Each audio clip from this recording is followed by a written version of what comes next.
Good morning student. Standard 12th English medium subject SPNCC part 2 chapter number 7।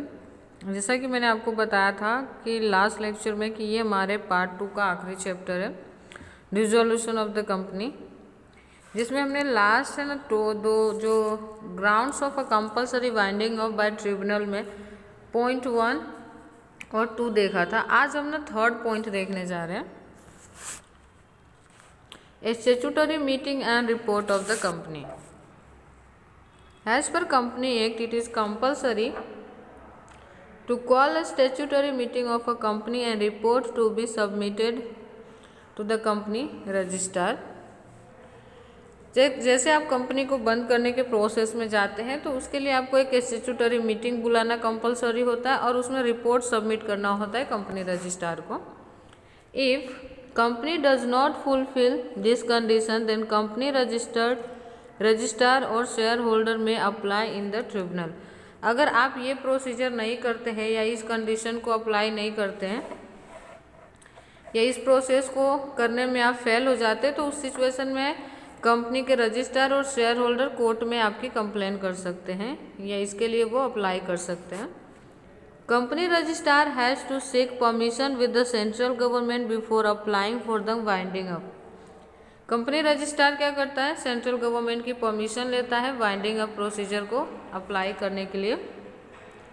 If a statutory meeting is not called in the specific date, then after 14 days share holder and other contributor may apply for winding up.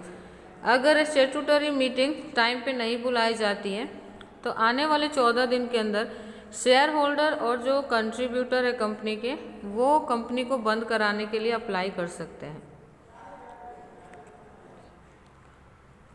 Fourth point है यहाँ पे incorporation certificate. If a company does not commence business within 1 year from the incorporation और suspend its business for a year, then tribunal may order to company to wound up. अगर जिस दिन आपको incorporation की certificate मिलती है उससे आने वाले 1 साल में अगर आप बिजनेस से स्टार्ट नहीं करते हैं या बिजनेस में 1 साल का आप गैप ले लेते हैं तो भी आपको कोर्ट ऑर्डर देगी कंपनी को बंद करने के लिए। If the tribunal find satisfactory reason for suspension, it will not order to winding up. लेकिन अगर कोर्ट को आप सेटिस्फैक्टरी रीज़न देते हैं सस्पेंशन का कि आपने 1 साल तक बिजनेस क्यों स्टार्ट नहीं किया या बीच में 1 साल का गैप आपने क्यों रखा, अगर आपके जवाब सेटिस्फाई होते हैं कोर्ट तो वो आपको कंपनी को बंद करने का ऑर्डर नहीं देगी या कैंसिल कर देगी। Under the following circumstances tribunal may find satisfactory reason for suspension and will not order to winding up. First, if the company has specified in the memorandum of association that business will carried out in the India as well as outside of India and business is suspended in India, then it cannot be wound up. अगर जो memorandum जो कि company के incorporation के लिए जमा कराया जाता है, जो डॉक्यूमेंट मेमोरेंडम ऑफ एसोसिएशन, उसमें ऐसा लिखा है कि आप बिजनेस इंडिया के साथ साथ इंडिया के बाहर भी करने वाले हैं और इंडिया का बिजनेस कुछ समय के लिए आप सस्पेंड करने वाले हैं, तो उस सिचुएशन में कोर्ट आपको ये नहीं कहेगी कि आप बिजनेस को बंद कर दें। If there is a possibility to carried out business in future, then winding off order will not be forced. अगर कोर्ट को लगता है कि ये बिजनेस फ्यूचर में चल सकती है तो भी वो आपको इसे बंद करने का ऑर्डर नहीं देगी। ओके, नेक्स्ट पॉइंट है reduction in the number of members. If the number of member fall below in the statutory minimum 7 in the case of public and 2 in case of private company, the tribunal may order to the company to wound up. Okay, कम से कम आपको, जैसा कि हमने बताया आपको कि पब्लिक कंपनी में 7 मेंबर्स होने चाहिए और प्राइवेट कंपनी में 2 मेंबर्स होने कंपलसरी है। लेकिन अगर पब्लिक कंपनी में 7 से कम मेंबर हो जाते हैं और प्राइवेट कंपनी में 2 से भी कम मेंबर हो जाते हैं तो कोर्ट को मजबूरन आपको ऑर्डर देना पड़ेगा कंपनी को बंद करने के लिए। Usually member initiate the winding off a company if the company continue business after reduction of number of members for up to 6 months and existing member are aware of this fact they are responsible personally for all the डेब्ट arise. ये जानते हुए कि number of members कम हो चुके हैं, फिर भी जो प्रेजेंट मेंबर्स है जो अभी कंपनी के साथ जुड़े हुए हैं उनको इस बात की जानकारी है और कंपनी आने वाले 6 महीने तक चालू है, तो इसके लिए बाद में जो भी डेब्ट अराइज होगा उसके लिए पर्सनली रिस्पॉन्सिबल कौन होंगे? तो एग्जिस्टिंग मेंबर्स। ठीक है।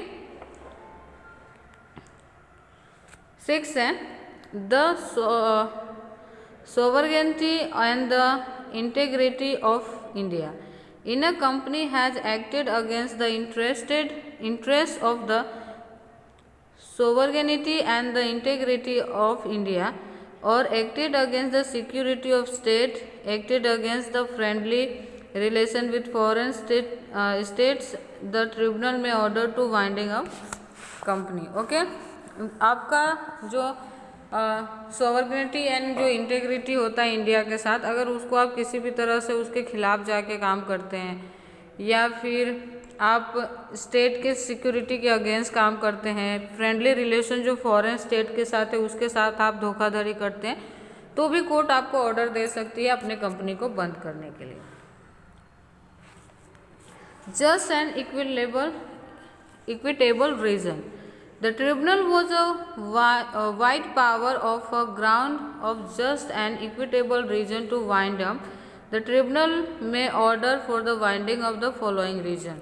और भी बहुत सारे रीजन है जिसमें कोर्ट को पूरा अधिकार होता है कि वो इस सिचुएशन में कंपनी को कहे कि वो कंपनी बंद कर दे। If there is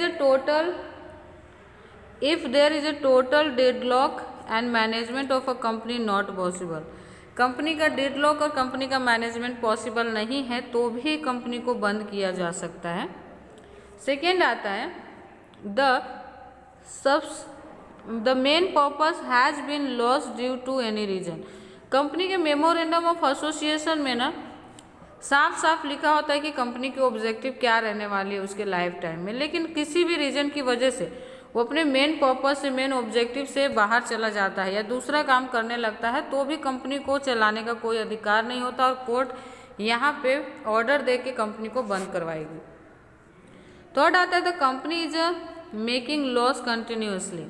ओके, कुछ लास्ट फाइनेंशियल ईयर में कंपनी लगातार लॉस कर रही है तो उसको बनाए रखने का कोई रीज़न नहीं बनता है, तो भी कोर्ट आपको ऑर्डर देगी कि कंपनी को वाउंड अप करना है।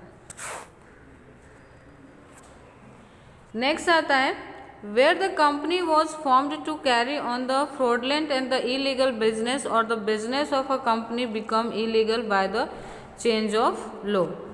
ओके, कोई भी कंपनी जो कि मार्केट में एग्जिस्ट है वो किसी भी तरह का फ्रॉड करती है, इलीगल बिजनेस करती है या उसकी वजह से किसी भी पार्टी को नुकसान होता है, तो भी कोर्ट की वो जैसे ही इसकी जानकारी मिलती है कोर्ट ऑर्डर दे के कंपनी को बंद करवा देती है। एंड फिफ्थ है if operations are done on the majority of a company. अगर कंपनी में मेजोरिटी के साथ रिजोल्यूशन पास होता है कि हम इस कंपनी को कंटिन्यू नहीं रखना चाहते, कंपनी को बंद करना चाहते हैं, तो भी कंपनी को कोर्ट ऑर्डर देगी कि कंपनी को अब कंटिन्यू नहीं रखना है, आपको कंपनी बंद करने पड़ेंगे। तो ये सारे रीजंस थे जिस सिचुएशन में कोर्ट कंपनी को ऑर्डर पेश करती है, नोटिस जारी करती है कि कंपनी को अब आपको डिसॉल्व करने की ज़रूरत है, आपको डिसॉल्व करने ही पड़ेंगे। ओके, आई होप कि जो पॉइंट्स मैंने आपको एक्सप्लेन किया वो आपको समझ में आया होगा। Thank you.